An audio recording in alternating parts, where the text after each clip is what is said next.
startup founder with a burning desire to make a difference? Do you believe your venture can create positive change for both people and the planet? But in the fast-paced startup ecosystem, you want to know how you can attract the right investors who share your vision.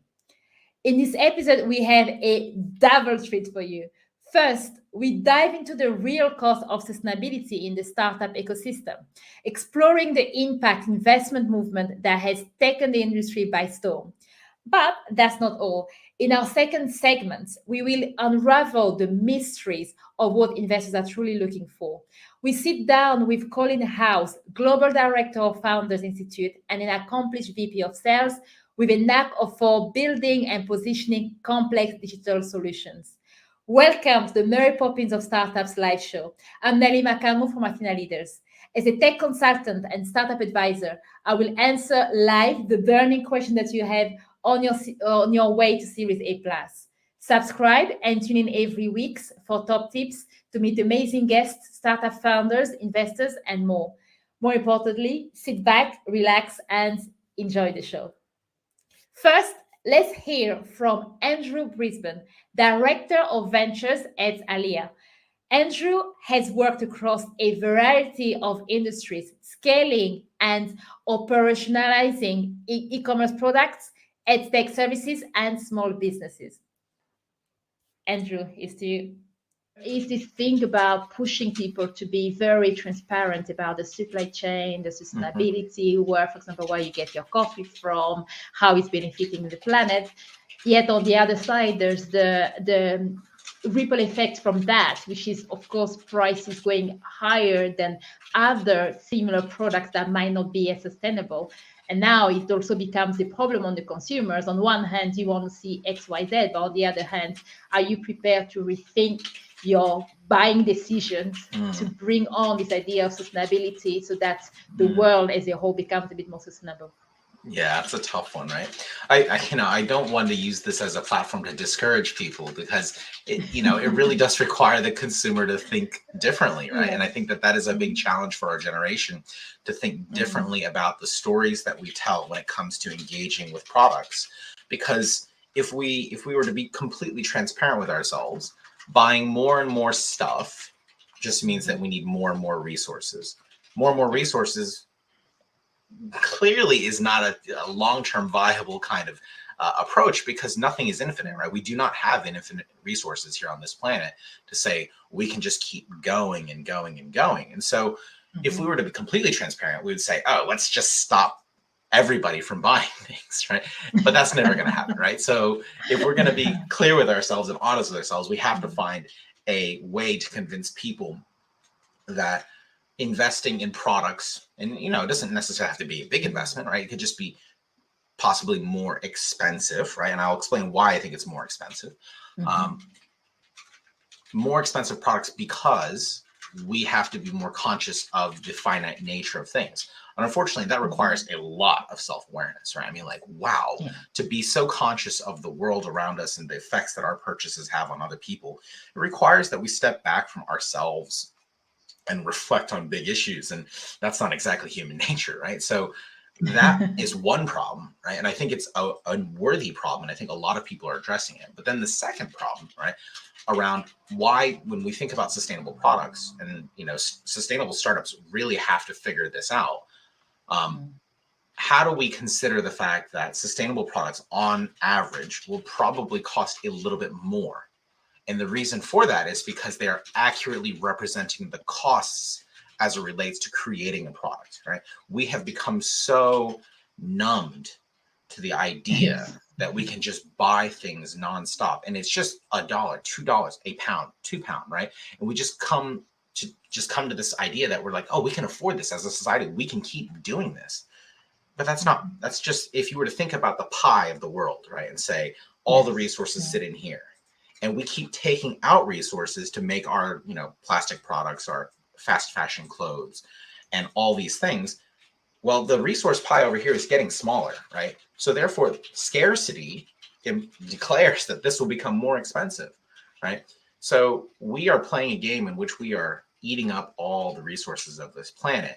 and not necessarily giving it an accurate price because it's so deflated by, poor labor standards, by oppressive practices in third world countries where we're literally putting people in slave kind of labor situations, right? We've had this happen year after year, child labor here, poor working conditions here.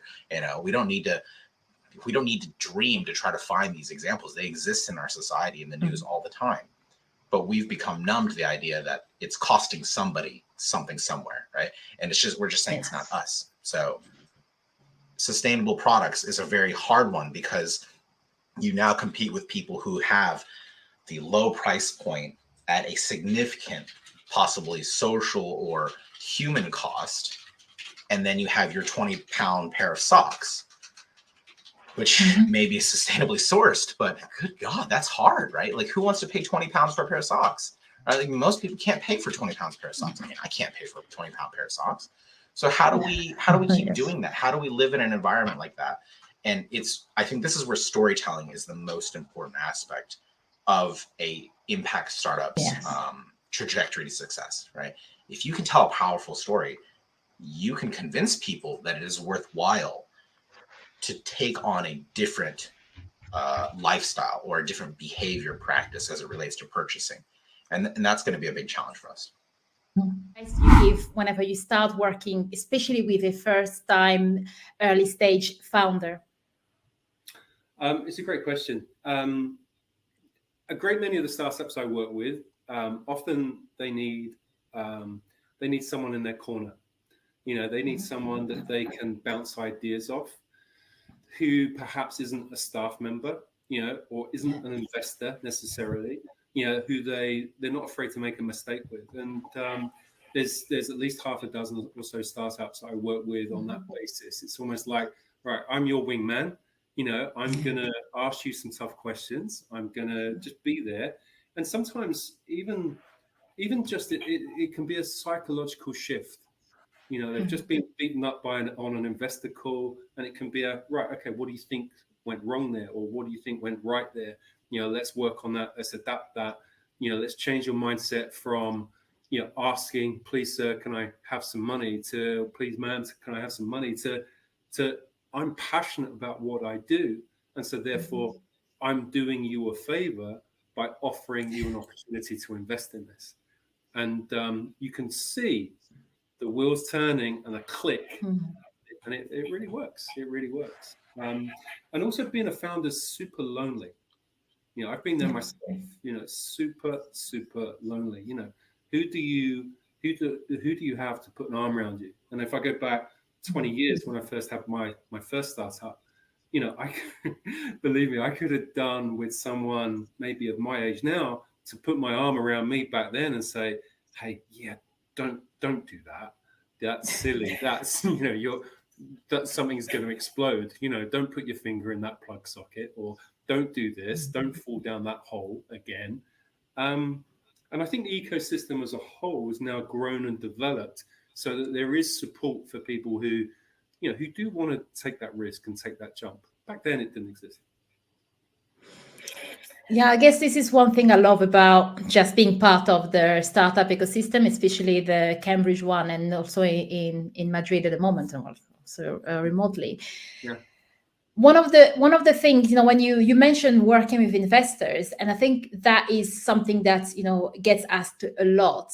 It's very daunting and scary for a first-time founder, actually, even if you know a first-time founder, to really build that confidence and the mindset, as you've mentioned, of going out there and saying, I'm not begging or pleading, but this is a product that you want to invest on.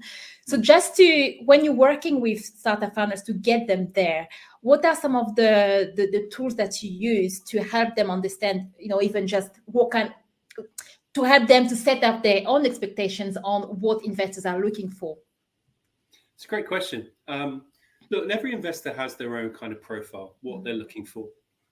What I'm really trying to help founders focus on at the moment is that if you think about, the spectrum, my hand's in the camera, if I focus on the spectrum of risk at the moment, if you as an investor want 5% return on your investment, then working with startups isn't it. Yeah, go off and put your money in a bank account. If on the flip side you want to put your money in, I don't know, let's say a crypto platform, let's say something like FTX, and you want Oops. to, whoops, oh, sorry, not FTX. You want to put your money over here, and there's great potential reward and massive potential reward and potentially massive risk if it's the wrong platform. Startups now represent almost this area. Yeah, it's not certainly not low risk. Yeah, no one's ever going to say that. But equally, with a great startup, with a great team that's been through an accelerator, maybe an incubator, that's had all the tough questions asked of it, who may have some revenue, who may have a bit of traction, etc. And they've got an identified market, then how risky is that to an investor? And this is the kind of question I'm now starting to repeatedly ask of investors. Like, come on, look, at the end of the day, if you're talking about investing in startups, a startup that's at Series B, Series C, and is now turning over $50 million, is that really risk? Is that really investing in a startup? Startups are down in the weeds where we are, Naily. Yeah. To meet our sustainability goals of 2030 and even 2050 in terms of reducing carbon emission, we need innovation. And that implies looking at startups and investing in startups and not just thinking about the bottom line. It's about making a positive impact on the world. Want to be part of change in the startup world? Well, start your journey with the support of the Mary Poppins of Startups podcast. Remember to subscribe and share the good words to others. We also run a monthly one-to-one tech and product mentoring sessions to connect you with industry experts and to help you push your startup forward. Dream, build, play. Let's design a happy and productive workplace playground together.